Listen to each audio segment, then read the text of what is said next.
কবি নজরুল ইসলামের একটা কথা ছিল কিংবা একটা লেখা এরকম ছিল, আমি জানি চিরজীবন আমাকে কাঁদতে হবে, কারণ আমি যে তোমাকে চেয়েছি।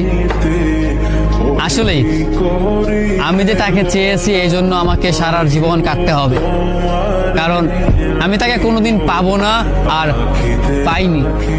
পাইনি বলেই আমার কান্না করতে হয়। তাকে আমি প্রচন্ড ভালোবাসি বলেই আমার কান্নাটা আসে, তাকে আমি আমার করে পাইনি বলেই আমার কষ্টটা হয়। কবি নজরুল ইসলামের লেখাটা খুব দারুণ ছিল। আসলেই তাকে পাইনি বলে আমাকে সারা জীবন কান্না করতে হবে।